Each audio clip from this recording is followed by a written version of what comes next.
오늘 세 번째 강론의 제목은 사탄이 인간에게 선악과를 먹인 목적과 그 죄의 의미를 알면 성경이 보인다. 사탄이 인간에게 선악과를 먹인 목적과 그 죄의 의미를 알면 성경이 보인다 라는 제목으로 말씀을 나누겠습니다. 말씀을 증거하기에 앞서 잠시 드리고 싶은 말씀이 있는데요. 저는 이미 수천 편의 강론들이 다 완벽하게 교환으로 작성이 되어 있는 오랫동안 성경 세미나를 인도해온 세미나 전문 강사 목사입니다. 수천 편의 강론이 이미 다 교환화되어 있습니다. 영상 촬영이 아닌 대중 앞에서의 현장 집회라면 연속으로 일사천리로 강론을 진행해 나갈 수 있겠지만, 아무도 없는 무관중 촬영실에서 카메라만 응시하면서 그것도 감정을 살려서 아주 자연스러운 시선이나 표정 관리를 하면서 말을 한다는 것이 제가 전문 배우가 아니고 전문 성우가 아닌데 해낸다는 것이 참으로 어렵습니다. 엄청난 분량을 1시간 이상, 그것도 아주 빠른 속도로 말을 쏟아내는 촬영을 해야 하는데, 눈동자 한번 돌아가는 것까지 다 포착해내는 카메라를 응시하면서 교환 모니터를 한번 보는 것도 쉽지가 않고, 촬영 중에 기침이 나거나 약간만 버벅거리는 실수를 해도 촬영을 다시 해야 하는 방송 설교의 어려움은 해본 사람들만 알 것입니다. 저는 설교를 굉장히 강하고 와일드하게 해온 스타일이 몸에 배어있는 사람인데요. 현재 주변 건물 상황도 그렇고, 방송 설교라 정제된 언어를 써야 하는 문제도 그렇고, 피드백 하시는 분들의 충고도 신경이 쓰이고 있어 제 마음이 많이 위축이 되어서 엄청 톤다운을 해서 저답지 않은 설교를 하는 것이 제게는 지금 너무 어색하고 이상합니다. 촬영된 제 영상을 보니 제 표정이 너무 일그러져 있는 것도 저를 많이 위축시키는 요인으로 지금 작용이 되고 있습니다. 젊어서는 탤런트 못지않게 해서만 얼굴이란 소리를 많이 들었지만, 이제 70미짜리를 깐 제 얼굴도 너무 많이 늙어서 매력이 다 없어진 주름진 얼굴인데, 너무나 오랜 세월 동안 이 어려운 사역을 하면서 고통에 찌들다 보니 고통으로 일그러진 표정이 그대로 고착화가 돼서, 저는 인상을 쓰지 않았는데도 인상을 찌푸리고 말을 하는 것처럼 보여져서 촬영의 부담감이 너무 커져 촬영에 임하는 것이 마치 분만실에 들어가는 산모의 두려움과 그 부담감만큼이나 촬영이 어렵게 느껴집니다. 표정이나 억양이 자연스럽지 못하더라도 이해를 해주시고 은혜롭게 보아주시고 좋아요, 추천을 눌러 격려해 주시고 응원해 주시면 감사하겠습니다. 카메라 없이 군중 집회를 한다면 타의 추종을 불허할 만큼 설교의 카리스마를 뿜어내는 설교자지만, 눈동자 돌아가는 것까지 다 잡아내는 카메라를 응시하면서 무관중 설교를 하는 것은 정말 어렵습니다. 손가락 하나 까딱 하는데 돈 드는 것도 아닌데 추천 하나도 눌러주지 못하는 삐뚤어진 심성의 당신도 참 어지간한 악한 인간이라는 것을 아시고 회개하시기 바랍니다. 좋아요, 추천 많이 눌러서 격려해 주시면 고맙겠습니다.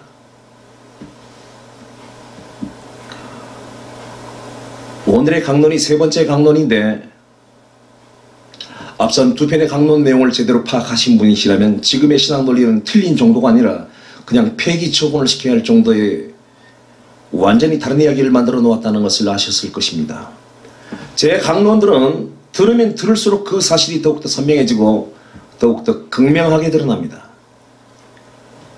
성경이 말하는 진리가 극명하게 드러날 때 사람들은 두 갈림길에 서게 되어집니다. 계속 들어서 실체를 확실하게 파악할 것이냐, 아니면 더 아는 것이 두려워져서 대충 교계의 논리를 따르면서 현재의 흐름을 따라갈 것이냐로 갈라지게 됩니다. 불신자들은 아예 제외하고 믿는 사람들만 놓고 볼 때 송도든 주의 종이든 사람들은 하나님 앞에 단 두 종류의 사람이 있습니다. 첫째는 하나님을 뜨겁게 사랑하는 사람들로서 성경의 신앙 논리가 잘못되어 있다면 그것은 절대로 용납이 안 되는 사람들로서 끝까지 파고 들어가서 잘못된 것을 낱낱이 밝혀내겠다는 의지를 가질 수밖에 없는 사람들입니다. 둘째는 하나님을 뜨뜻미지근하게 믿는 사람들로서 드러나는 말씀의 진리로 인하여서 자기의 신앙과 삶에 필연적으로 휘몰아쳐 올 급진적인 변화와 많은 사람들로부터 받게 될 따가운 시선들과 변화로 인하여 많은 것을 잃어야 하는 손실이 두려워 그냥 편하게 지금까지 믿어왔던 대로 기존의 논리를 따라 그냥 대충 믿자 하고 현재의 흐름대로 계속 가기를 결정하고 더 이상 듣지 않으려고 하는 사람들입니다. 현 교계의 구속사 논리의 신앙으로 구원을 받을 수 있다면 많은 사람들과 논쟁을 벌여야 하는 이 힘든 사역을 저도 사실은 안 하고 싶습니다. 하지만 제가 이 사역을 절대로 포기할 수가 없었던 이유가 있는데 지금의 구속사 논리에 따른 믿음을 가진 사람들, 성경이 말하고 있는 믿음과 다른 믿음을 가지고 있는 사람들은 거의 대부분이 구원을 받지 못한다는 사실이 제가 이 말씀 증거를 내려놓지 못하고 지금까지 힘들게 오게 한 이유인 것입니다.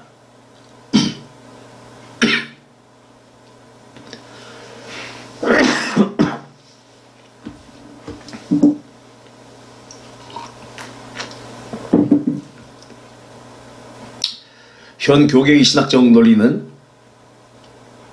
예수님께서 내 죄를 위하여 내 대신 십자가에 달려서 피를 흘리며 대속의 죽음을 당하셨는데 그 사실을 인정하고 믿기만 하면 그 믿음으로 인하여 구원을 받는다고 가르치고 있는데 이건 한마디로 착각입니다. 성경이 말씀하고 있는 구원 문제가 단순하게 인간의 반역과 하나님의 구원이라고 하는 단순 구원론을 말씀하고 있다면 교계가 말하고 있는 그 구원론은 맞습니다. 그러나 성경을 단지 인간의 반역과 하나님의 구원이라는 프레임으로 본다면 하나님은 한 치 앞도 내다보지 못해서 우왕좌왕하는 멍청한 하나님이 되어버리고 맙니다. 우리는 이제 이 무지한 거짓 논리에서 벗어나 창세전에 세우신 하나님의 뜻과 그 경륜을 정확하게 보아야 할 것입니다. 주님께서 말씀하신 구원의 절대 조건이 되는 믿음은 단지 그 십자가의 대속을 믿는 믿음을 말하는 것이 결코 아닙니다. 구원을 얻을 수 있는 믿음과 성경이 말하고 있는 참된 기독교 신앙의 본질이 어떤 것이 되어야 하는지 그 성경적 믿음의 실상에 대하여 제가 리얼하게 증명해 드릴 테니까 내키지 않는 분들도 제 강론을 20강까지만 한번 인내하면서 들어보시기를 권면드립니다. 영적 센스가 있는 분들은 제 강론 12강을 넘어가지 않아서 이 사실을 알게 되고 스스로 결론에 도달할 것입니다. 영적 센스가 둔한 분들도 제 강론 20강을 넘지 않아서 이 사실을 알게 될 것입니다. 한번 인내하시면서 20강까지만 한번 들어보십시오. 여러분들께서 오래전부터 많은 사람들이 해왔던 말, 여러분들께서도 많이 들어본 얘기 중에 믿는 사람들 중에서 구원을 받는 사람들의 숫자가 믿는 사람의 10%도 안 된다고 하는 말을 공공연하게 하는 것을 여러 번 들어보셨을 것입니다. 누가 그런 말을 했느냐 따질 필요도 없이 일단 성경이 그렇게 말하고 있습니다.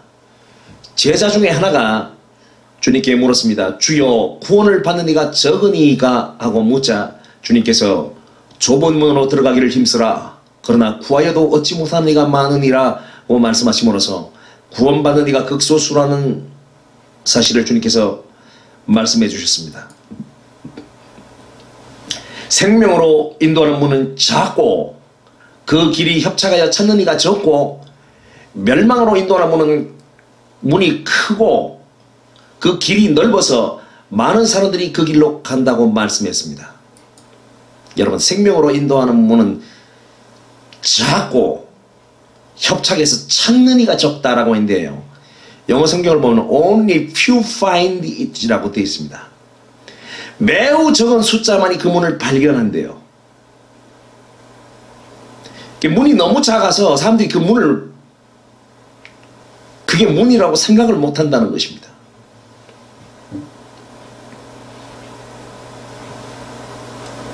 많은 사람들이 생명으로 들어가는 그 문을 찾지 못하고 넓은 멸망의 문, 멸망의 길로 간다는 것입니다. 오늘날 교계가 증가하고 있는 구원론 논리는 분명히 잘못된 것입니다. 그 잘못된 신앙 논리에 의한 잘못된 믿음은 대부분의 사람들을 지옥으로 가게 만들고 있습니다. 그렇다면 지금까지 그렇게 잘못된 신앙 논리에 의한 잘못된 믿음을 가지고 천국에 갈 것이라고 믿고 신앙생활을 했던 모든 사람들이 다 지옥에 갔다는 말인가? 이런 질문을 하고 싶을 것입니다.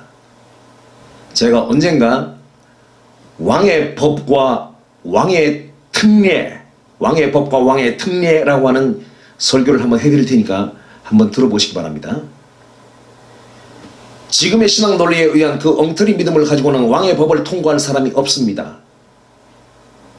그러나 왕의 법에는 걸려서 들어갈 수 없으나 자신의 신실함이 하나님의 눈에 어여쁘게 보여 왕의 특례로 구원을 시켜주는 케이스로 구원을 받는 사람들이 더러 있다고 말할 수는 있습니다. 에스더서는 왕의 법과 왕의 특례를 보여주는 소중한 말씀입니다. 에스더서에는 하나님이라는 단어가 한 번도 나오지 않지만 하나님 나라의 중요한 정보를 알려주고 있는데요. 페르시아 제국의 궁중법도에 왕의 부르심이 없었는데 자신의 임의로 왕의 내전에 나아가는 왕후나 후궁은 죽임을 당하는 존엄한 법이 있었습니다. 이것이 바로 왕이 정한 왕의 법도입니다. 이 왕의 법도는 이 법령을 선포한 왕 외에는 그 누구도 이 법도를 변개하지 못하고 그대로 적용이 되어지는 법입니다. 여러분, 성경은 하나님을 신랑으로, 교회 성도를 신부로, 그리스도를 신랑으로, 교회를 신부로 이렇게 표현하고 있습니다. 천국은 왕의 내전, 왕의 내전으로 표현되어 있습니다. 그래서 에스더서는 중요한 정보를 우리에게 보여주고 있는 말씀입니다. 그런데 왕의 법도를 어기고 왕후 에스더가 왕 앞에 나아가기로 작정을 합니다. 민족의 전멸 위기를 목도한 왕후 에스더가 왕의 부르심이 없었는데도 사태가 너무 다급하여 3일 동안을 금식한 후에 죽으면 죽으리라 결심을 하고 왕의 내전으로 나아가게 되는데, 아하수에로 왕이 자신이 부르지 않은 왕후 에스더가 자신의 내전으로 들어오는 것을 보고는 사랑스러운 마음이 들었습니다. 자신이 부르지 않는 왕후 에스더가 자신의 내전으로 들어오는 것을 보고는 사랑스럽게 여겨 에스더여 어찌 미뇨, 어찌하여 내가 부르지 않았는데 들어왔는고 하고 왕의 호를 내밀어 주어서 죽음을 면하게 해줍니다. 왕의 부르심이 없으면 왕 앞에 나아가지 못한다는 것이 왕의 법도입니다. 왕에게는 수많은 후궁들이 있습니다. 근데 왕이 부르지 않았는데 자기가 원한다고 임의로 왕의 내전에 들어가면 왕이 금호를 그에게 내밀어 주지 않으면 그 사람은 침입자로 간주되어서 왕의 호위 대장에게 그대로 끌려나가서 죽임을 당합니다. 이것이 페르시아 왕궁의 법도였습니다. 왕이 부르지 않았는데 왕의 내전에 나간 에스더를 아하수에르 왕이 그날 에스더를 어여쁘게 여겨주어 에스더여 어찌미뇨 하며 왕의 호를 내밀어 주어서 죽음을 면하게 되고 왕의 내전으로 들어가게 됩니다. 이것이 바로 왕의 특례입니다. 왕이 부르지 않았는데 부르지 않은 사람은 왕 앞에 나아갈 수 없다는 것이 왕의 법도입니다. 왕의 법도는 그 누구도 변개할 수 없는 법입니다. 그런데 그 왕의 법도를 어기고 왕 앞에 나아간 에스더는 끌려나가 죽임을 당할 수밖에 없는 상황이었지만 아하수에로 왕이 에스더를 어여쁘게 여겨 그에게 금호를 내어 밀어줌으로 인해서 에스더는 죽임을 면하고 왕의 내전으로 들어가게 됩니다. 이것이 바로 왕의 특례입니다.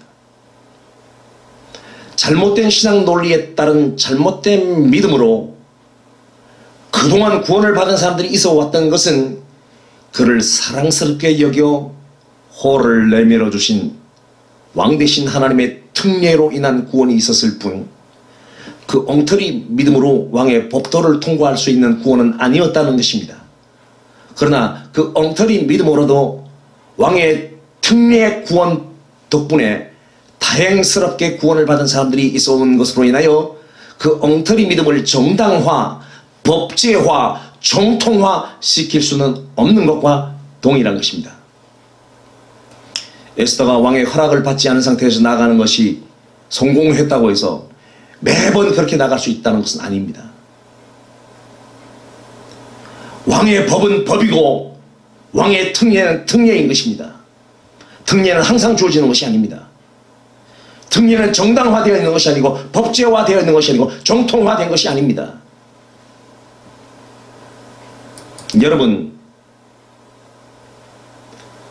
여러분들이 천국에 들어가시려면 왕 대신 하나님의 그 법도를 따라야 하고 왕 대신 하나님이 요구하시는 그 믿음을 가지고 있어야만이 저 천국에 들어갈 수 있는 구원받은 사람이 될 수 있습니다.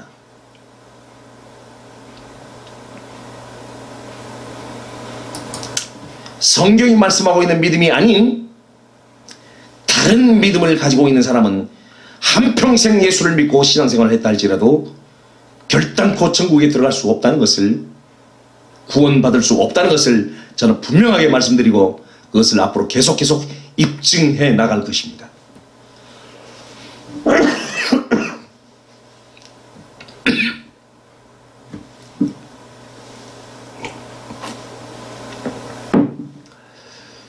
자, 오늘 제3강의 주제는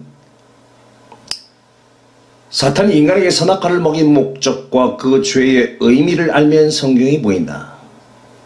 사탄이 인간에게 선악과를 먹인 목적과 그 죄의 의미를 알면 성경이 보인다 라는 문제를 집중적으로 한번 파헤쳐 들어가 보겠습니다. 사탄이 인간에게 선악과를 먹였습니다. 맞죠?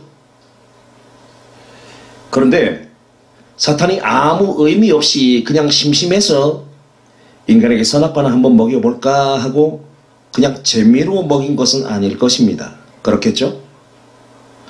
그렇다면 분명히 뭔가 목적이 있어서 먹였을 텐데 사탄이 인간에게 선악과를 먹인 목적과 그 이유가 도대체 무엇일까요?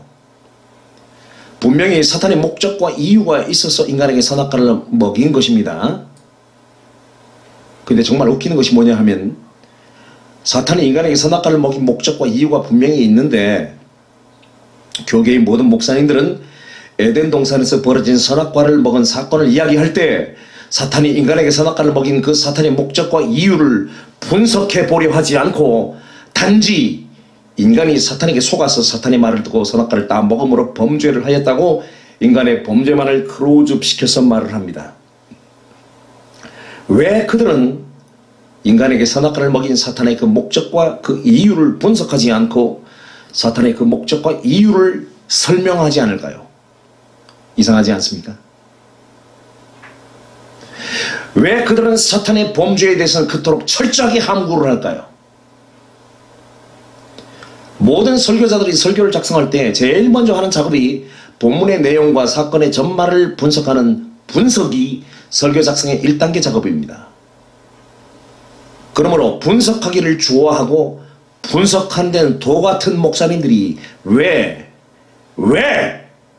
사탄이 인간에게 선악과를 먹인 그 목적과 그 이유를 분석해 보려 하지 않고 구렁이 담 넘어가듯 사탄의 그 역할을 스킵해버리고 인간의 범죄만을 크로즈업 시킬까요? 그 이유는 분명합니다.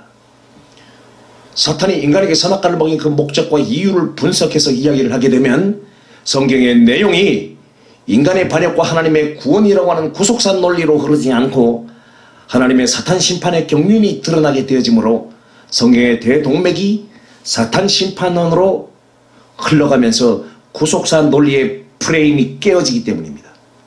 그렇게 되면 그 설교는 복음주의 설교가 아니라고 보기 때문입니다.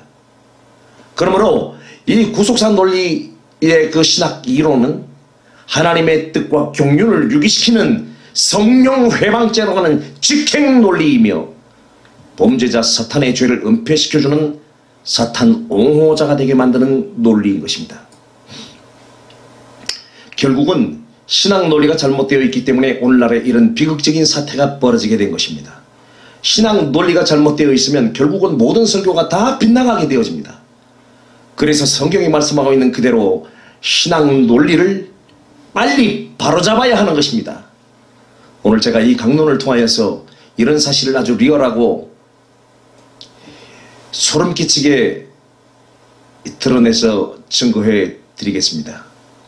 자, 그러면 이제부터 이 중요한 내용을 분석하고 정리해 들어가겠습니다. 첫째, 1번 1. 사탄이 인간에게 선악과를 먹인 목적과 그 죄의 의미가 무엇인가? 창세기 2장 15절로 17절의 말씀을 보시면은 여호와 하나님이 그 사람을 이끌어 에덴 동산에 두사 그것을 다스리며 지키게 하시고 여호와 하나님이 그 사람에게 명하여 가라사대 동산 각종 나무의 실과는 내가 임의로 먹되 선악을 알게 하는 나무의 실과는 먹지 말라. 네가 먹는 날에는 정령 죽으리라 하시니라. 선악을 알게 하는 나무의 실과는 먹지 말라. 내가 먹는 날에는 정령 죽으리라. 창세기 3장 1절로 6절의 말씀을 보시면 또 이렇게 계속 기록하고 있습니다. 여호와 하나님의 지으신 들짐승 중에 뱀이 가장 간교하더라. 뱀이 여자에게 물어 가로되 하나님이 참으로 너희들로 동산 모든 나무의 실과를 먹지 말라 하시더냐. 여자가 뱀에게 말하되 동산 나무의 실과를 우리가 먹을 수 있으나 동산 중앙에 있는 나무의 실과는 하나님의 말씀에 너희는 먹지도 말고 만지지도 말라 너희가 죽을까 하노라 하셨느니라. 뱀이 여자에게 이르되 너희가 결코 죽지 아니하리라. 너희가 결코 죽지 아니하리라. 너희가 그것을 먹는 날에는 너희 눈이 밝아 하나님과 같이 되어 너희가 그것을 먹는 날에는 하나님과 같이 되어 선악을 알 줄을 하나님이 아심이니라. 여자가 본즉 그 나무를 본즉 먹음직도 하고 보암직도 하고 지혜롭게 할 만큼 탐스럽기도 한 나무인지라. 여자가 그 실과를 따먹고 자기와 함께한 남편에게도 주매 그도 먹은지라. 성경은 이렇게 기록하고 있습니다. 여러분, 사탄이 아담과 하와에게 선악과를 먹일 때 그는 두 가지 사실을 강력하게 주장했습니다. 너희가 하나님께서 먹지 말라고 명령하신 그 선악을 알게 하는 나무의 실과를 먹으면 너희가 그것을 먹는 날에는 하나님과 같이 될 것이다. 너희가 그것을 먹는 날에는 너희도 하나님이 될 것이다. 선악과를 먹으면 너도 하나님이 된다라는 거짓말을 했습니다. 두 번째, 너희가 그것을 먹어도 결코 죽지 아니할 것이다. 하나님께서는 너희에게 너희가 그것을 먹는 날에는 정령 죽으리라고 말씀했지만 내가 너희에게 말하노니 너희가 그것을 먹어도 너희가 결코 죽지 아니하리라. 너희가 결코 죽지 아니하리라. 두 가지 거짓말을 했습니다. 선악과를 따먹으면 너도 하나님이 된다. 두 번째는 너희가 그 선악과를 따먹어도 결코 죽지 아니하리라. 선악과를 따먹으면 너도 하나님이 된다. 선악과를 따먹어도 너는 결코 죽지 않는다. 이 두 가지 거짓말을 했습니다. 여러분, 이제부터 제가 가장 중요한 말씀을 해드리겠습니다. 사탄의 이 두 가지 거짓말의 목적이 무엇일까요? 사탄이 아담과 하와에게 이 두 가지 거짓말을 해서 선악과를 먹인 그 목적이 무엇일까요? 사탄이 두 가지 거짓말을 한 목적이 도대체 무엇일까요?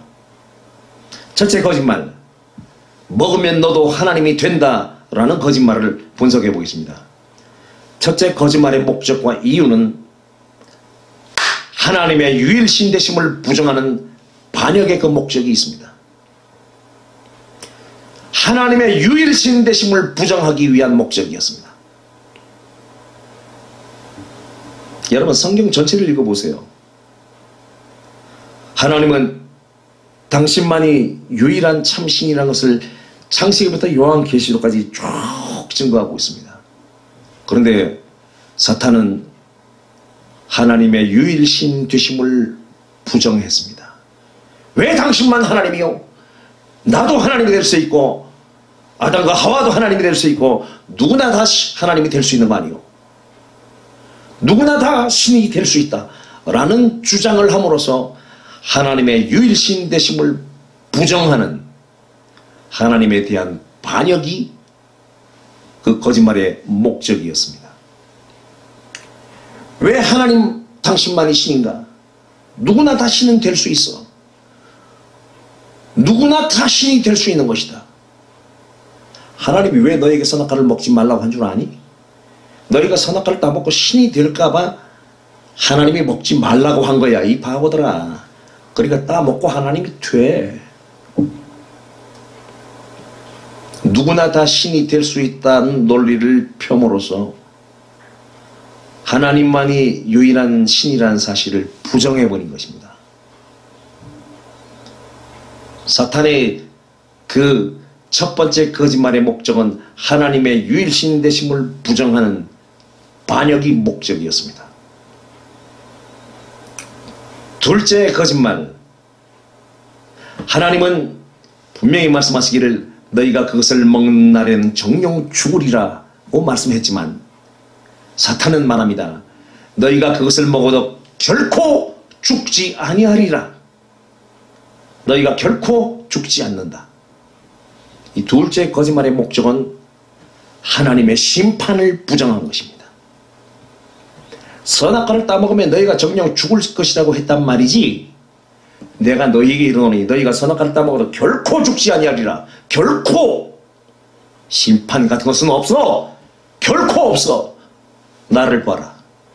내가 하늘에서 하나님의 유일신 되심을 부정하며 나도 신이라고 했지만 나는 아직도 이렇게 건재하잖아. 결코 심판 같은 것은 없어. 결단코.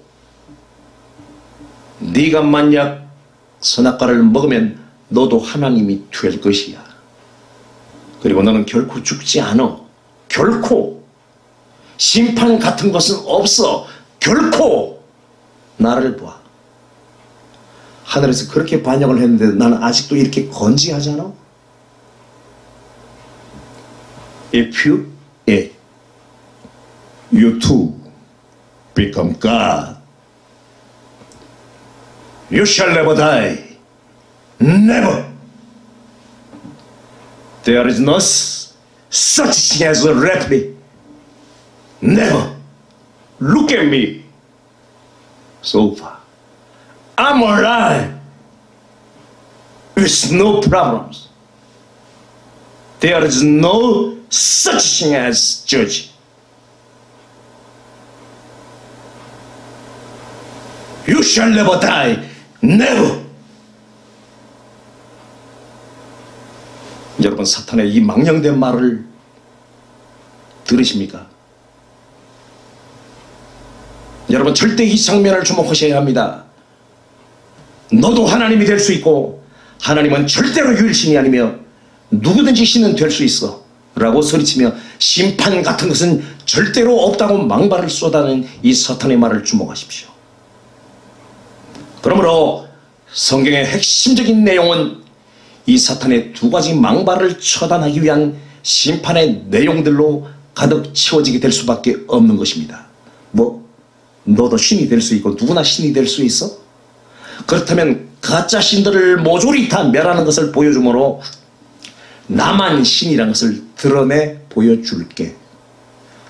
심판 같은 것은 없다고? 사탄과 사탄을 따르는 자들이 어떤 심판을 받게 되는지 확실하게 보여줄게. 성경의 내용은 이제 이렇게 흘러갈 수밖에 없게 되어졌습니다. 성경의 내용은 전부가 다 사탄의 이 두 가지 도전에 대하여 하나님께서 이 두 가지 심판을 베푸시는 심판 전략으로 창세기부터 요한계시까지 성경 전체가 다 심판 전략으로 채워져 있습니다. 이 두 가지 핵심 이외에 성경에서 다른 내용을 본 사람들은 다 헛각대기를 본 것입니다. 이 두 가지 내용 이외에 다른 성경 얘기를 하는 사람은 다 헛짓을 하고 있는 것입니다. 사탄의 이 두 가지 거짓말에 대한 예수님의 선포를 한번 보시겠습니까? 여러분, 사탄은 두 가지를 주장했죠. 선악과를 먹으면 너도 하나님이 된다. 하나님은 절대로 유일신이 아니다. 누구든지 신은 될 수 있어. 절대로 하나님은 유일신이 아니야. 그리고 선악과를 따먹어도 절대로 심판 같은 것은 없어. 절대로 심판 같은 것은 없어. 심판을 부정했습니다. 그럴 때 주님께서 이 땅에 오셔서 뭐라고 말씀하신지 아십니까? 예수께서 이 말씀을 하시고 눈을 들어 하늘을 우러러 가라사대 아버지여 때가 이르렀사오니 아들을 영화롭게 하사 아들로 아버지를 영화롭게 하게 하옵소서. 때가 이르렀사오니 사탄을 심판할 때가 왔다는 거예요. 사탄을 심판할 때가 이르렀사오니 이제 아들을 영화롭게 하사 아들이 사탄을 심판함으로 이 아들이 아버지를 영화롭게 하게 하옵소서. 그 소리입니다. 영생은 곧 유일하신 참 하나님과 그의 보내신 자 예수 그리스도를 아는 것입니다. 영생은 곧 유일하신 참 하나님과 그의 보내신 자 예수 그리스도를 아는 것입니다. 이게 무슨 말인지 아세요? 영생을 얻으려면, 다시 말해서 구원을 얻으려면, 구원에 이르는 믿음을 가지려면 뭘 믿어야 된다? 뭘 알아야 된다? 두 가지를 알아야 된대요. 첫째, 유일하신 참 하나님. 하나님은 절대로 둘도 아니고 셋도 아니고 하나님은 유일하신 참 하나님 한 분밖에 없다라는 사실. 신은 오직 하나님 한 분밖에 없다라는 사실. 유일하신 참 하나님과 그의 보내신 자 예수 그리스도를 아는 것입니다. 두 번째는 뭘 알아야 된다? 유일하신 참 하나님이 가짜 신들을 멸해버리고 가짜 신들을 징벌해서 멸해버림으로 오직 하나님은 유일하신 참신이신 하나님밖에 없다라는 사실을 증명하러 오신, 가짜 신들을 심판하러 오신 예수 그리스도를 아는 것입니다. 하나님은 유일하신 분이다. 유일하신 하나님이 가짜 신들을 멸하라고 보내신 예수 그리스도를 아는 것이 영생을 얻는 길이다. 여러분, 예수님이 내 죄를 위해서 피 흘려 죽으시오. 예수님의 그 대속의 죽음과 그 보혈을 믿기만 하면 구원을 받는다. 다르죠? 지금 다른 복음을 지금 보고 있습니다. 여러분들은 지금 영생은 곧 유일하신 참 하나님과 그의 보내신 자 예수 그리스도를 아는 것이니이다. 이 말씀이 왜 나왔을까요? 사탄이 두 가지를 부정했기 때문입니다. 하나님은 유일신이 아니다. 심판 같은 것은 없다. 두 가지를 주장했기 때문에 하나님께서 두 가지를 증명해 보이려고 한 것입니다. 하나님은 유일하신 참 하나님 한 분밖에 없다.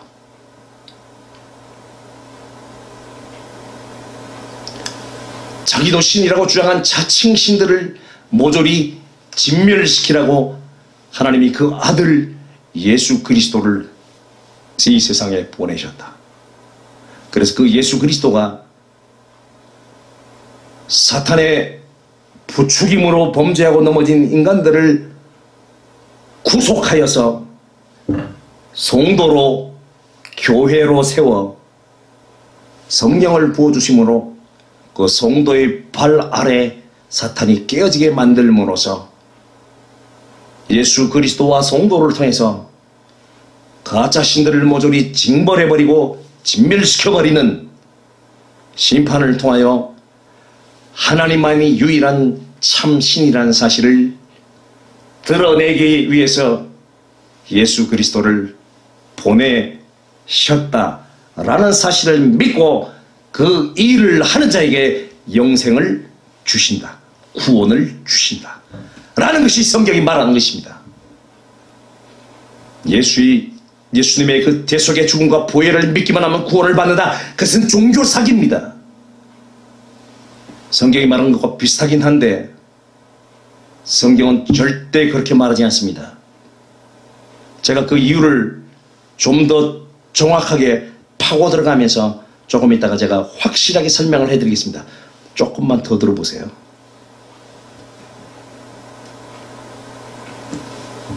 영생은 그 유일하신 참 하나님과 그의 보내신 자 예수 그리스도를 아는 것입니다. 아버지께서 내게 하라고 주신 이 일을 내가 이루어 아버지를 이 세상에서 영화롭게 하였사오니 아버지여 창세전에 내가 아버지와 함께 가졌던 영화로서 지금도 아버지와 함께 나를 영화롭게 하게 하옵소서. 다시 한번 정리해 드릴게요. 사탄은 두 가지 거짓말을 했습니다. 하나님은 유일신이 아니다. 반역해도 심판 같은 것은 없다. 하나님은 유일신이 아니다. 반역해도 심판 같은 것은 절대로 없다. 주님의 선포는 뭔지 압니까? 하나님은 유일신이시다. 반역자 심판을 위해서 그리스도를 보내셨다. 다시 말해서 하나님은 유일신임을 증거하기 위해서 가짜 신들을 심판하기 위해 하나님의 아들 그리스도를 보내셨다. 이것이 주님의 선포입니다. 사탄의 두 거짓말에 대한 하나님의 두 응답이 하나님은 유일신이 아니다? 웃기지만 하나님은 유일신이시며 그 어떤 누구도 신이 될 수 없어. 하나님은 오직 하나님 한 분만이 유일신이시다. 그리고 그 유일신 되심을 증명하기 위해서 가짜 신들은 모조리 멸해버리기 위해 반역자 가짜 신들을 심판하기 위해서 아들 그리스도를 보내셨다는 것입니다. 그리고 그 그리스도가 성도를 그리스도의 군사로 불러서 성도의 발 아래 사탄이 깨어지게 만들므로써 그리스도와 교회, 성도를 통해서 가짜 신들을 멸함으로 하나님만이 참 유일한 신이라는 사실을 드러내므로 영생에 들어가기는 구원에 이르게 해주겠다는 것입니다.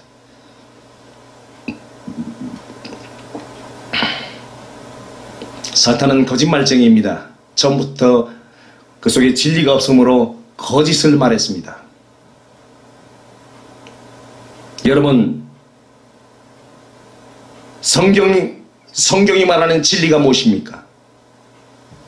성경은 하나님의 말씀을 진리의 말씀이라고 말하고 있습니다. 여러분, 성경이 말하는 진리가 무엇입니까? 성경이 말하는 진리가 무엇입니까? 저는 오랫동안 목회자 성경 세미나를 인도해 오면서 수많은 목사님들에게 성경이 말하는 진리가 무엇이냐고 물어보았습니다만 성경이 말하고 있는 진리가 무엇인지 정답을 말하는 목사님을 지금까지 단 한 명도 보지를 못했습니다. 성경이 말하는 진리가 뭐죠? 라고 물어보면요, 목사님들이 얼굴이 하얗게 질립니다. 대답을 못해요.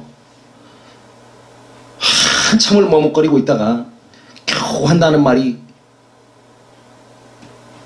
예수님이 진리지요. 예수님이 진리라고 말합니다. 예수님이 진리라는 뜻이 무엇이죠? 예수님 외에 구원이 없다는 것이 진리지요. 이렇게 대답을 합니다.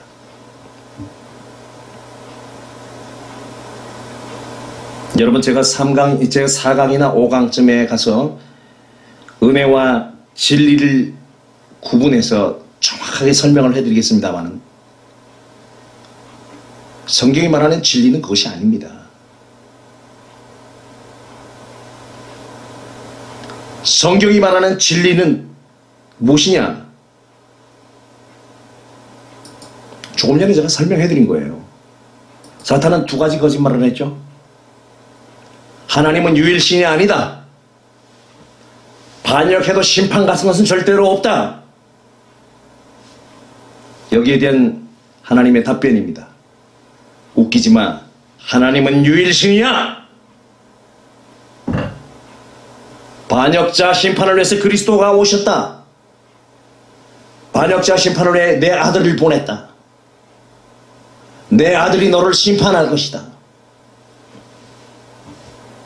성경이 말하는 진리는 사탄이 그 두 거짓말을 뭉개버리는 하나님의 선포가 진리입니다. 하나님은 유일신이 아니다. 하나님은 유일신이시다. 심판 같은 것은 없다. 심판을 위해 그리스도가 갔다. 이게 진리예요. 성경에 말하는 진리는 하나님은 유일신이시다. 하나님의 유일신 되심을 부정한 사탄을 심판하라고 하나님의 아들 그리스도가 보냄을 받았다. 이게 성경이 말하는 진리라니까요. 사탄의 거짓말을 뭉개버리기 위한 하나님의 이 말씀 선포, 심판의 말씀 선포가 바로 진리의 말씀입니다. 예수 그리스도를 믿으면 구원을 얻는다. 그건 은혜의 말씀이라고 그러는 거예요. 은혜의 말씀과 진리의 말씀은 완전히 반대의 말씀입니다. 진리의 말씀은 사탄을 향해 하신 선포의 말씀이고 은혜의 말씀은 인간을 향해서 선포하신 말씀입니다. 은혜와 진리도 구분하지 못하는 사람들이 성경을 가르친다고 자기도 모르는 말을 평생토록 하고 있는 겁니다. 은혜와 진리도 구분을 못하는 사람이 성경을 가르치고 있어요. 그것이 오늘날 교계의 현실입니다. 성경이 말하는 진리가 뭐죠? 한마디로 말하면 사탄 심판을 얘기하는 거예요. 하나님은 유일신이시다. 하나님은 가짜 신들을 멸하기 위해서 아들을 보내셨다. 가짜 신들을 멸하고 하나님만의 유일한 참신이라는 사실을 증명하기 위해서 아들 예수 그리스도를 보내셨다. 이 말씀이 성경이 말하고 있는 진리의 말씀이에요. 그래서 진리의 말씀은 한마디로 표현하자면 사탄에 대한 심판 선언이 진리의 말씀이에요. 이제 이 사실은 제가 앞으로 계속 이어지는 후속 강론들을 통해서 더 선명하게 여러 각도로 조명해 들어갈 것입니다. 여러분, 하나님께서 예수님의 정확한 모형인 모세를 통해서 애굽에 행하신 두 가지 일이 무엇인지 아십니까? 다시 묻습니다. 하나님께서 예수님의 정확한 모형인 모세를 통하여 애굽에 행하신 두 가지 일이 무엇인지 아십니까? 먼저 히브리서 3장 5절로 6절의 말씀을 보시면 모세는 장래에 말할 것을 증거하기 위하여 하나님의 온 집에서 사환으로 충성하였고 그리스도는 그의 집 맡은 아들로 충성하였으니 라고 말함으로써 모세는 장차 오실 그리스도의 사역을 보여주는 그림자로서 충성을 했다고 표현하고 있습니다. 그러니까 정확하게 말씀드리면 모세는 장차 오실 그리스도의 정확한 모형이었다는 것입니다. 그래서 모세가 애굽에 행한 두 가지 일을 보면 그리스도가 오셔서 행하실 두 가지 일을 확실하게 알 수 있다는 것입니다.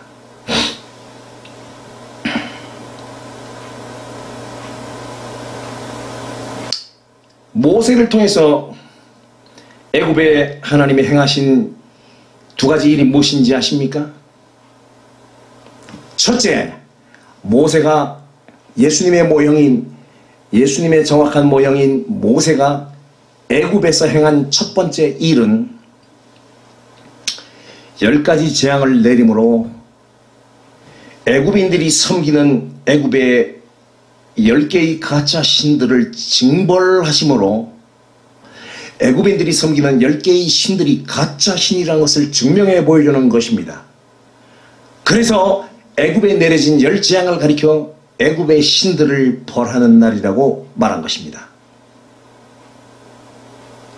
여러분 출애굽기 12장 12절의 말씀을 보시면은 내가 그 밤에 애굽 땅에 두루 다니며 사람과 짐승을 물어나고 애굽 나라 가운데 처음 난 것을 다 치고 애굽의 모든 신에게 벌을 내리리라. 내가 그 밤에 애굽 땅에 두루 다니며 사람과 짐승을 물어나고 애굽 나라 가운데 처음 난 것을 다 치고 애굽의 모든 신에게 벌을 내리리라. 나는 여호와로라. 하나님께서 모세를 통해서 애굽에 행하신 첫 번째 일은 애굽의 모든 가짜 신들에게 벌을 내린 일이었습니다. 애굽에 내려진 재앙들은 사실상 애굽의 신들을 징벌하는 하나님의 심판이었습니다. 나일강은 그들에게 생명의 근원이었으므로 신으로 숭배되었습니다. 모세가 이 나일강을 피로 변하게 했을 때 이것은 곧 나일강의 신 오시리스의 죽음을 의미했습니다. 여신 헥트는 개구리의 모습을 하고 있었으며 애굽인에게 있어 개구리는 부활의 상징이었습니다. 그러나 아무리 그들이 숭배하는 신의 상징이라도 그 징그러운 개구리가 밥상 위에 뛰어오르고 침대 위에 뛰어오를 때는 신이고 나발이고 징그러워 소름이 끼쳤을 것입니다. 개구리 재앙은 그들로 하여금 여신에게서 등을 돌리게 했음이 분명합니다. 이와 파리 때는 백성들에게 불결을 가져왔는데 이는 굉장한 타격을 줬습니다. 왜냐하면 애굽인들은 점 하나 없을 만큼 깨끗하지 않으면 신들에게 제사를 드릴 수 없었기 때문입니다. 이는 흙의 신 셉을 향한 것이었으며 파리는 오시리스의 아내인 하트코크를 향한 재앙이었습니다. 아피스는 신성한 황소신이었습니다. 그런데 전염병은 애굽인들이 신성시하는 신의 상징인 바로 그 가축들을 공격한 것이었습니다. 그러니 그들이 신성시했던 신 아피스는 이 전염병 재앙으로 인해 스타일을 왕창 구겨버리고 완전히 웃음거리가 되어버렸던 것입니다. 독종 재앙은 건강을 주관하는 타이푼을 무력화시킨 것이었고 우박과 불은 대기의 신 수의 체면을 완전히 뭉개버렸으며 메뚜기 재앙은 메뚜기들로부터 애굽을 보호하는 신 세라피아를 날려버린 것입니다. 9번째 재앙으로 3일 동안 태양을 가리워 애굽 온천지를 흑암으로 몰아넣은 것은 그들의 태양신 라를 잠재운 것이었으며 마지막 재앙인 장자의 죽음은 출산의 여신 메스케미트와 그녀의 동료인 하토르를 정복한 것인데 하토르는 장자를 지키도록 되어 있는 신이었습니다. 이 10가지의 모든 재앙들은 애굽의 가짜 신들을 징벌하고 여호와만이 참 하나님이심을 명백하게 드러낸 사건이었습니다. 여러분, 예수님의 정확한 모형인 모세가 애굽에서 행한 첫 번째 행한 일은 애굽의 가짜 신들을 진멸하는 일을 했던 것입니다. 그렇다면 이것은 무엇을 가리킵니까? 장차 오실 예수님이 하실 일은 이 세상 임금 가짜 신을 진멸하는 사탄 심판을 행하실 것이다. 이것이 예수님이 행하신 첫 번째 일인 것입니다. 그래서 요한일서 3장 8절은 하나님의 아들이 나타나실 것은 마귀의 일을 멸하리 하심이니라. 이제 이 세상에 심판이 이르렀으니 이 세상 임금이 쫓겨나리라. 내가 땅에서 들면 모든 사람들을 다 내게로 이끌겠노라. 모든 사람들을 다 주님께로 이끌어서 사탄의 머리를 밟는 그리스도의 군사로 세워 사탄을 이 세상에서 완전히 성도의 발 아래 밟히게 멸해버리겠다는 것입니다. 이것이 예수님이 우리를 부르신 목적이고 하나님이 예수 안에서 우리를 세우신 성도의 정체성이며 신앙의 본질인 것입니다. 우리는 이것을 믿는 사람이고 이것을 위해 존재하는 사람입니다. 이것을 분명하게 알고 이것을 분명하게 행할 때 영생을 얻습니다. 영생은 유일하신 참 하나님과 그의 보내신 자 예수 그리스도를 아는 것입니다.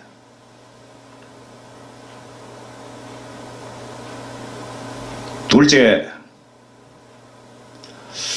예수님의 정확한 모형인 모세가 애굽에 행한 두 번째 일은 하나님의 심판이 없다고 말한 바로왕과 바로의 군대를 멸해버림으로써 심판이 있다는 것을 보여주신 것입니다. 모세가 애굽에 행한 두 번째 일은 바로왕과 바로의 군대를 멸해버림으로써 심판이 없다고 말한 그들에게 심판을 보여준 것이었습니다. 모세는 오실 예수님의 정확한 모형이었고 모세가 한 두 가지 일은 예수님이 오셔서 가짜신인 세상 임금 사탄을 심판하심으로 하나님만이 참신이시며 하나님의 심판을 부정한 자들은 다 심판으로 멸망한다는 것을 보여주신 것입니다. 이 두 가지가 성경 내용의 전부이고 핵심 중에 핵심입니다. 이 두 가지 사역을 집행하는 대리 심판자로 세움을 받은 존재가 성도라는 것이고 이 일을 함으로써 우리는 하나님의 아들로 인정받게 되는 것이고 천국을 유업으로 받게 되는 것이며 왕의 내전에 들어가게 되는 것입니다. 이것이 성경이 말하고 있는 성도의 정체성이고 기독교 신앙의 본질이며 이것이 성경이 말하고 있는 복음의 실체입니다. 성경 한 구절 읽어놓고 자기도 모르고 있으면서 뭔 헛소리들을 그렇게 하고 계십니까? 이 두 가지 사실, 사탄의 두 가지 거짓말에 대한 하나님의 두 가지 선포, 이것이 성경이 말하는 창세기부터 요한계시록까지 성경 전체의 핵심 중에 핵심입니다.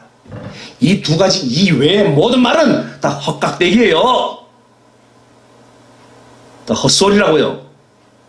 뭔 쓸데없는 소리들 그렇게 많이 하세요. 핵심을 얘기해서 핵심을, 성경이 무엇을 말하고 있는지 다 쓸데없는 말들이에요. 핵심을 붙잡으면 다 따라옵니다. 핵심을 잡으면 모든 게 다 따라온다고요. 그러나 핵심을 놓치면 다 놓치는 거예요.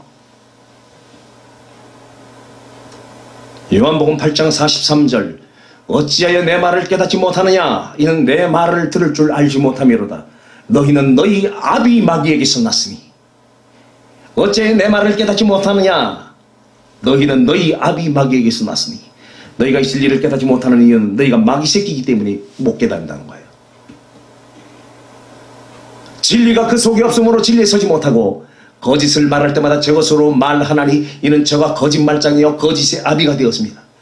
내가 진리를 말함으로 너희가 나를 믿지 아니하는도다. 너희 중에 누가 나를 죄로 책잡겠느냐. 내가 진리를 말하며 어찌하여 나를 믿지 아니하느냐. 하나님께 속한 자는 하나님의 말씀을 듣나니 너희가 듣지 아니함은 하나님께 속하지 아니하였음이로다. 이 진리를 부정하는 사람들은, 이 진리의 말씀을 거부하는 사람들은 단정코 말하건대 하나님의 사람이 아닙니다. 절대로 구원받지 못합니다. 여러분, 십자가의 의미를 정확하게 알아야 돼요. 주님은 십자가의 죽음을 앞두고 이렇게 말씀했습니다. 인자의 영광을 얻을 때가 왔도다. 자신이 죽음으로 사탄을 멸하는 것이 자신의 영광이라는 거예요. 왜? 이 일을 하라고 보냄을 받았으니까. 내가 진실로 진실로 너희에게 이르노니 한 알의 밀이 땅에 떨어져 죽지 아니하면 하늘 그대로 죽으면 많은 열매를 맺느니라. 사람이 나를 섬기려면 나를 따르라. 나 있는 곳에 나를 섬기는 자도 거기 있으리니. 나 있는 곳에 나를 섬기는 자도 거기 있으리니. 사람이 나를 섬기려면 나를 따르라. 사람이 나를 섬기면 내 아버지께서 저를 귀히 여기시리라.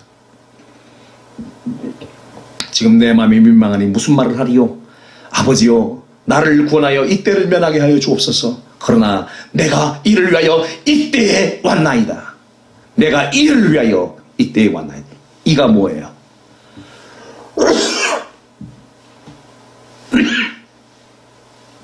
이를 위하여 이때에 왔다. 이 일이 뭐예요? 십자가를 짐으로 세상 임금을 멸하는 사탄 심판이에요. 아버지여, 아버지의 이름을 영광스럽게 하옵소서 하시니 이에 하늘에서 소리가 나서 가로되 내가 이미 영광스럽게 하였고 또다시 영광스럽게 하리라.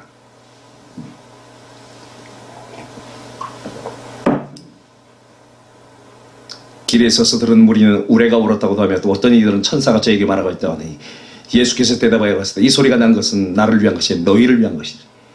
이제 이 세상에 심판이 이르렀으니 이 세상 임금이 쫓겨나리라. 주님은 세상 임금 사탄을 심판하기 위해서 오신 것입니다. 그렇게 함으로써 하나님만이 참된 유일신이라는 사실을 증명하기 위해서 세상 임금 가짜신을 멸하기 위해서 오셨다는 것입니다. 사람이 먼저 강한 자를 결박하지 않고야 어떻게 그 강한 자의 집에 들어가 그 세간을 늑탈하겠냐. 결박한 후에야 그 집을 늑탈하리라. 나와 함께 아니한 자는 나를 반대하는 자요 나와 함께 모으지 아니한 자는 해치는 자니라.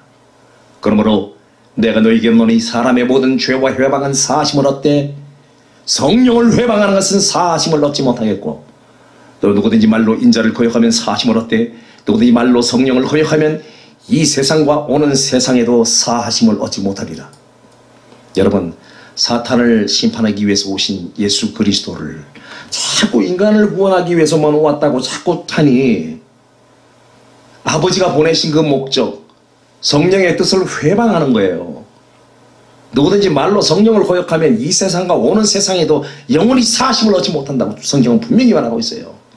여러분, 오늘날 교계의 구속사 논리는 하나님의 사탄 심판의 그 경륜을 완전히 배제시켜버리고 유기시켜버리는, 통째로 유기시켜버리는 성령 회방죄로 가는 직행 논리예요.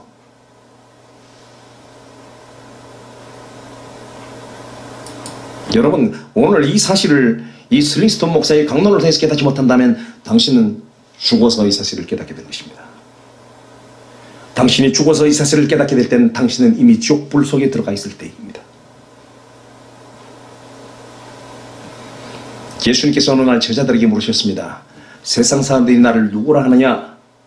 제자들이 대답했습니다. 더러는 세례 요한, 더러는 엘리야, 어떤 예레미야나 선지자 중에 하나라고 하나이다. 그러면 너희는 나를 누구라 하느냐? 그때 베드로가 튀어나오며 말합니다. You are the Christ, Son of the living God. 당신은 그리스도시요 살아계신 하나님의 아들이십니다. 당신은 사탄을 멸하라고 보내신 그리스도시요 살아계신 하나님의 아들이십니다.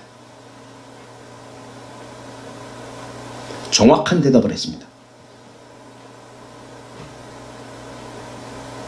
마태복음 16장 13절 18절의 말씀입니다. 그런데 21절부터 이어지는 말씀을 보시면 이때로부터 예수 그리스도께서 자기가 예루살렘에 올라가 장로들과 대제사장들과 서기관들에게 많은 고난을 받고 죽임을 당하고 제3일에 살아나야 할 것을 제자들에게 비로소 가르치시니 베드로가 예수를 붙잡고 가르되 주여 그리 마옵소서, 이 일이 결코 주에게 미치지 아니하리이다. 주여 그리 마옵소서, 십자가 지지 마세요. 이 일이 결코 주에게 미치지 아니하리이다. 베드로가는 예수님을 위해서 한다고 하는 말이었는데 십자가 지지 말라는 거죠. 그때 예수님께서 그 베드로의 말을 들으시고 베드로를 보시면서 하시는 말씀이 사탄아 물러가라, 너는 나를 넘어지게 하는 자로다. 네가 하나님의 일을 생각지 아니하고 도리어 사람의 일을 생각하는도다. Get behind me, Satan. You are a stumbling block to me. You do not have in mind the things of God, but the things of man. 사탄아 물러가라, 너는 나를 넘어지게 하는 자로다. 네가 하나님의 일을 생각지 아니하고 도리어 사람의 일을 생각하는도다. 오늘 기독교의 지도자는 기독교를 하나님을 위한 종교로 만들지 않고 사람을 위한 종교로 만들어 놓았습니다. 사는 동안에 하나님의 형통의 축복을 받으며 살고 죽어서는 천국에 들어가는 것은 기독교 신앙의 이유와 목표가 아닙니다. 그건 사람의 일입니다. 여러분, 예수님이 하신 말씀을 잘 기억하셔야 됩니다. 사탄아 물러가라. 너는 나를 넘어지게 하는 자로다. 바로 5분 전에 너는 나를 누구로 하느냐 라고 물었을 때 베드로가 You are the Christ, the Son of the living God. 당신은 그리스도시요 살아계신 하나님의 아들입니다 라고 대답했을 때 바요나 시모나 복이 있도다. 너에게 이것을 알게 하신 이는 하늘에 계신 아버지시다라고 베드로를 칭찬하시며 내가 너희 그 반석 같은 믿음 위에 나의 교회를 세우리니 결단코 흑암이 이기지 못할 것이라고 했습니다. 그런데 5분 후에 주님이 십자가를 지신다 그러니까 주여 그리 마옵소서 이 일이 결코 주께 미치지 아니하리이다 라고 대답하니까 사탄아 물러가라. 너는 나를 넘어지게 하는 자로다. 네가 하나님의 일을 생각지 아니하고 도리어 사람의 일을 생각하는도다 라고 졸지어 하나님 아버지의 축복을 받은 베드로를 사탄으로 간주해버립니다. 여러분, 사탄을 멸하고자 하는 하나님의 그 경륜을 막아서는 자는 무조건 하나님께서 사탄으로 간주한다는 사실 기억하시기 바랍니다. 여러분, 누구든지 하나님의 그 사탄 심판의 경륜을 가로막거나 사탄 심판의 경륜을 유기시키거나 사탄 심판의 경륜을 스킵해버리면 그 사람은 하나님의 일을 생각지 아니하고 사람의 일을 생각하는 사탄으로 간주해버린다는 것입니다. Get behind me, Satan. You are stumbling block to me. You do not have in mind the things of God, but the things of man. 네가 하나님의 일을 생각지 아니하고 도리어 사람의 일을 생각한다. 사탄아 물러가라. 너는 나를 넘어지게 하는 자로다. 왜 오늘날 기독교를 인간을 위한 축복의 종교, 구원의 종교로 만듭니까? 그래서 당신은 사탄인 것입니다. 하나님의 목적을 유기시키고 오로지 인간을 위한 종교, 인간을 위한 축복의 종교, 인간을 위한 구원의 종교. 이래서 당신이 사탄이 되는 겁니다. 이러고도 천국을 간다고요? 당신이 하나님으로부터 사탄으로 간주되었는데 당신이 천국에 간다고요? 웃기는 일입니다. 웃기는 일입니다. 여러분, 하나님께서 인간을 왜 만드셨는지 아십니까? 이사야 43장 7절로 13절 무릇 내 이름으로 일컫는 자 곧 내가 내 영광을 위하여 창조한 자를 오게 하라. 그들을 내가 지었고 만들어 놓으니라. 눈이 있어도 소경이요 귀가 있어도 귀머거리인 백성을 끌어내라. 여호와가 말하노라. 너희는 나의 증인 나의 종으로 택함을 입었나니 이는 너희로 나를 알고 믿으며 내가 그인 줄 깨닫게 하려 함이라. 나의 전에 시험을 받은 신이 없었느니라. 나의 후에도 없으리라. 나 곧 나는 여호와라. 나 외에 구원자가 없느니라. 내가 고하였으며 구원하였으며 보였고 너희 중에 다른 신이 없었나니 그러므로 너희는 나의 증인이요 나는 하나님이니라. 여호와의 말이니라. 과연 태초부터 나는 그니 내 손에서 능히 건질 자가 없도다. 내가 행하리니 누가 막으리요. 여러분, 이사야 43장 7절로 13절 너무나 유명한 구절이에요. 여러분 다 알고 계시는 말씀이지만 이 핵심은 이겁니다. 내가 내 영광을 위해 창조한 자를 오게 하라. 너희는 나의 증인 나의 종으로 택함을 입었나니 나의 전에 지음을 받은 신이 없었느니라. 나의 후에도 없으리라. 너희 중에 다른 신이 없었나니 너희 중에 다른 신이 없었나니 그러므로 너희는 나의 증인이요. 여러분, 하나님이 우리 인간을 왜 지었는지 아십니까? 하나님 이외에는 그 어떤 신도 없다라는 사실을 증명하고 그 사실을 증거하는 증인으로 만들어 하나님께 영광을 돌리게 하려고 인간을 지었대요. 그러니까 하나님이 인간을 지으신 목적은 인간을 통해서 반역한 사탄 천사를 멸함으로써 하나님만이 유일한 참신이라는 사실, 하나님 이외에는 그 어떤 신도 없다라는 사실을 증명하고 그 사실을 증거하는 증인이 되게 하기 위해서 인간을 지었다는 것입니다. 물은 내 이름으로 일컫는 자 곧 내가 내 영광을 위하여 창조한 자를 오게 하라. 눈이 있어도 소경이요 귀가 있어도 귀머가 린 백성을 이끌어내라. 여호와가 말하노라. 너희는 나의 증인 나의 종으로 택함을 입었나니 이는 너희로 나를 알고 믿으며 내가 그인 줄 깨닫게 하렵니다. 나의 전에 지음을 받은 신이 없었느니라. 나의 후에도 없으리라. 나 곧 나는 여호와라. 나 외에 구원자가 없느니라.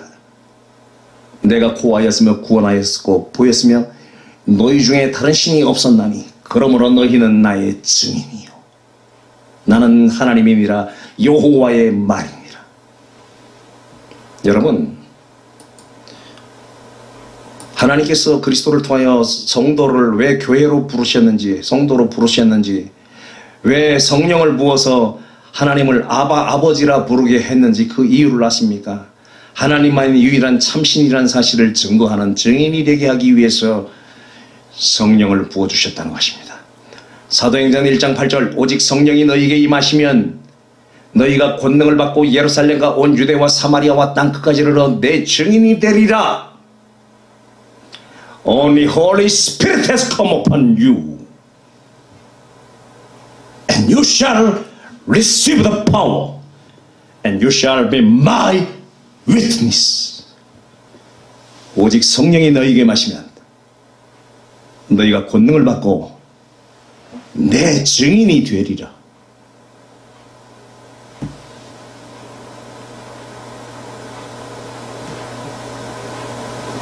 구원에 이르게 하는 믿음의 본질이 과연 무엇일까요? 구원에 이르게 하는 믿음의 본질이 과연 무엇인가에 대해서 제가 간략하면서도 명확하게 말씀을 드리고 오늘 제 3강을 끝내겠습니다. 요한복음 1장 12절의 말씀을 보시면 영접하는 자 곧 그 이름을 믿는 자들에게는 하나님의 자녀가 되는 권세를 주셨다. 영접하는 자 곧 그 이름을 믿는 자들에게 하나님의 자녀가 되는 권세를 주셨다고 했는데요. 여러분, 여호수아 2장 1절로 24절의 말씀을 보시면은 기생 라합이, 여리고성의 기생 라합이 여호수아 장군이 보낸 두 정탐꾼을 영접하여 살려줌으로 라합의 가정이 구원을 받는 이야기가 기록이 되어 있습니다.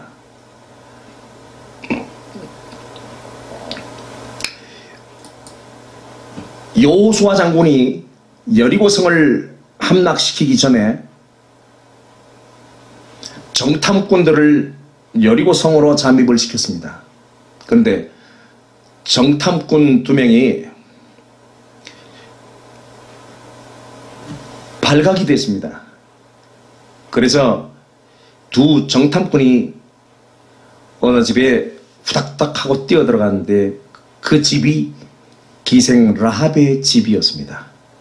기생 라합은 여호수아 장군이 보낸 2명의 정탐꾼을 자기 집의 지붕 위에다 숨기고 3대 잎을 덮어서 숨겨주었습니다. 잠시 후에 여리고의 군대들이 들이닥쳤습니다. 이 집에 이스라엘의 정탐꾼들이 들어왔다는 정보를 입수하고 들어왔다. 내놓으라고 했습니다. 그때 기생 라합이 지혜롭게 이렇게 말했습니다. 우리 집에 들어왔었는데 그 두 정탐꾼이 우리 집에서 허기진 배를 채우고 해가 지기 전에 저 성문을 통해서 성 밖으로 나갔습니다. 라고 거짓 증언을 함으로써 두 정탐꾼을 살려주게 됩니다.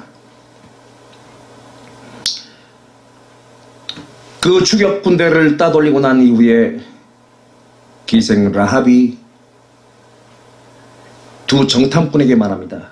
내가 내 죽음을 무릅쓰고 당신들을 살려준 이유는 이제 하나님께서 이 여리고성을 당신들의 손에 붙여서 이 여리고성이 함락되어지고 이 여리고가 멸망할 것이라는 것을 나는 안다. 그래서 내가 당신들을 숨겨주었으니, 당신들을 영접하고 당신들을 숨겨서 살려주었으니 당신들도 이 성을 접수해 들어올 때 나와 내 가족을 살려주시오 라는 조건을 내고 합니다. 그때 두 정탐꾼들이 기생 라합에게 약속을 하죠. 이 여호수아 장군의 군대가 이 여리고 성을 점령하고 들어올 때 당신과 당신의 가족들을 다 살려줄 것이니, 당신이 우리를 영접하여 우리를 도와주었으니 우리가 이 성을 접수할 때 당신 가족을 살려줄 것이다. 그러므로 당신은 이 집의 창문에, 성벽 위에 있는 그 집의 창문에 붉은 줄을 내리 달아서 표식을 남겨라. 그러면 붉은 줄이 드리워진 이 집은 이스라엘의 군대가 멸하지 않고 살려주도록 조치를 취하겠다. 이 사실을 여호수아 장군에게 가서 보고하겠다고 말하고 그들은 이스라엘 진영으로 돌아갔습니다.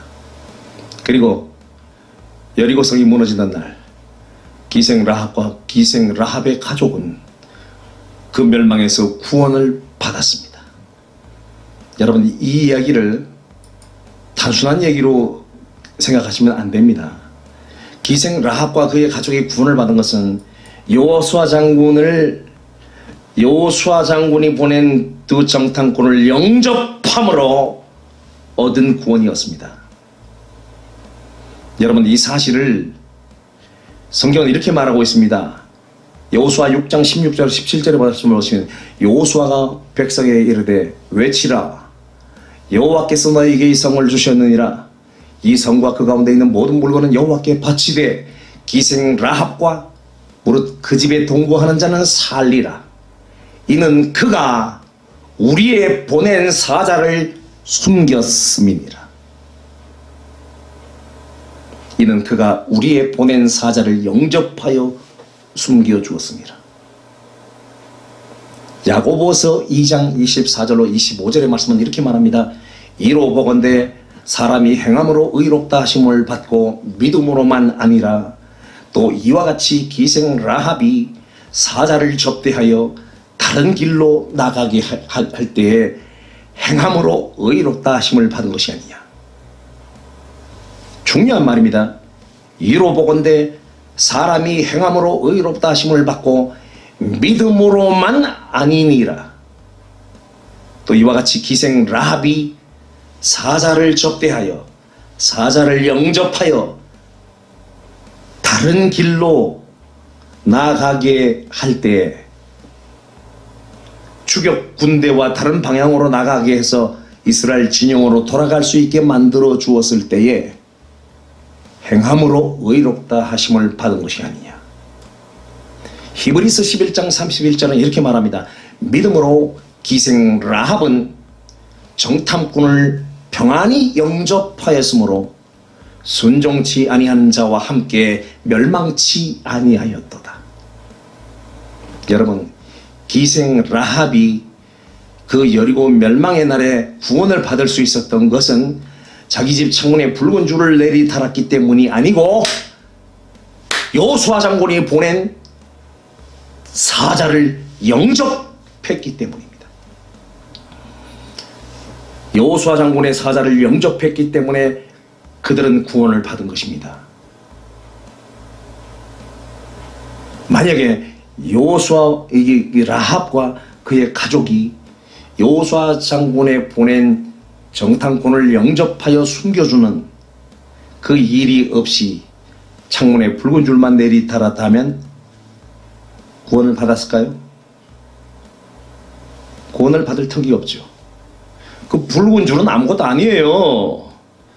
라합이 구원을 받은 것은 두 정탐꾼을 영접함으로써 두 정탐꾼을 영접하여 섬겼기 때문에 구원을 받은 것이지 붉은 줄을 내달아서 구원받은 게 아니란 말이에요. 붉은 줄을 내달은 것은 기생 라합의 집 요수아 장군을 영접한 사람의 표식이었습니다. 여러분, 우리가 예수 그리스도의 보혈을 믿는다고 하는 것은 내가 사탄을 심판하기 위해서 오신 그리스도를 영접했습니다라는 표식으로 갖고 있는 게 예수님의 보혈이에요. 보혈만 가지고 있으면 아무것도 안 된단 말이에요. 사탄을 멸하기 위해서 오신 그리스도를 영접해야만 아들의 권세, 마귀의 일을 멸할 수 있는 아들의 권세를 얻는 거예요. 이게 성경이 말씀하고 있는 바입니다. 센스가 빠른 사람들은 알아들을 거예요. 무슨 소린지 이게. 슬링스톤 성경 강론의 구독자가 10,000명만 넘어가면 전파되는 속도가 상상을 초월할 정도로 빠르게 가속화될 것으로 예상합니다. 한 영혼이라도 더 일깨우고 한 교회라도 더 영적 각성이 일어나도록 이 영상들을 많이 알려주시고 기도해 주시길 부탁드립니다. 이 영상을 보시고 공감하신 분들에게 두 가지를 부탁드리겠습니다. 여러분들께서 보신 이 강론 영상을 스마트폰으로 여러분들의 지인들 10분 이상에게 꼭 공유하기 전송으로 보내주시기를 간곡히 부탁드립니다. 여러분들의 지인들, 부모, 형제, 친구, 친척, 이웃들, 동창들, 여러분들의 친구들이 이 지구촌 어디에 있든지 이 강론 영상이 카톡 문자 전송으로 그 지인분들에게 날아가는 시간이 1초도 걸리지 않습니다. 최하로 10명 이상, 많게는 50명, 100명까지도 꼭 공유하기 전송을 부탁드리겠습니다. 두 번째 부탁은 계속 이어지는 강론들을 바로바로 시청하실 수 있도록 구독과 알림 설정을 부탁드리고 좋아요, 추천을 많이 눌러주셔서 이 강론들이 유튜브 그 영상의 상단에 떠올라 많은 사람들에게 노출될 수 있도록 구독과 좋아요를 많이 눌러주시기를 부탁드리겠습니다. 감사합니다. 네 번째 강론에서 다시 뵙겠습니다. 감사합니다.